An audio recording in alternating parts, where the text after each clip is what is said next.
All eyes are on a 3-judge panel expected to decide whether the Oregon National Guard can be deployed to Portland. Yeah, the 9th U.S. Circuit Court of Appeals held an emergency hearing late last week centered around the temporary restraining order keeping the Oregon Guard out of Portland.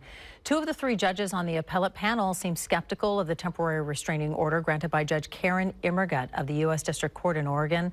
President Trump appointed Judges Ryan Nelson and Bridget Bade during his first administration, and they had tough questions for the attorney representing Portland and Oregon. We expect the panel to issue a ruling in the coming days.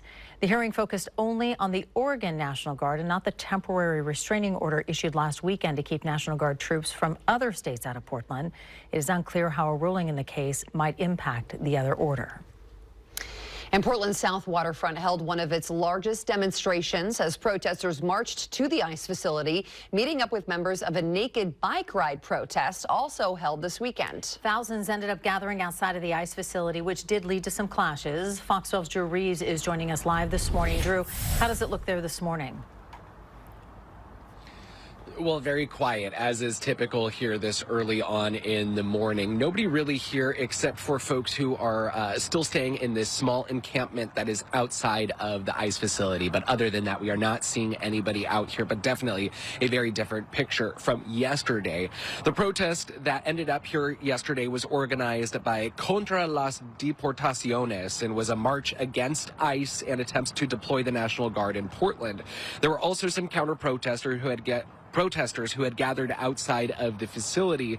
Now, the march remained peaceful, but once the crowd grew here outside of the ICE facility, it did lead to some clashes. We saw federal officers drag a protester onto federal property, then pepper balls were deployed, and 2 others were also arrested. Some who attended the march wore costumes and played music to try and emphasize that they were participating in peaceful protests, but others there said it's at night outside this facility when more of the violence can break out.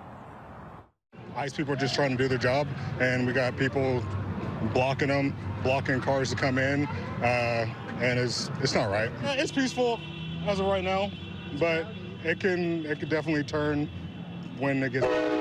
I mean, I love this absurdist movement myself. That's breaking through this narrative that we're terrorists, right? Because it's hard to call us terrorists in unicorn costumes and frogs and bananas and such. And we did see the crowd thin out through the afternoon. Things stayed mostly quiet into the night last night, but the Portland Police Bureau did say that they made 2 arrests Saturday night during protests here outside of the ICE facility. And again, back out here live, very quiet this morning. That is usually what we see this early on in the morning. Reporting live in South Portland, Drew Reeves. Good day, Oregon.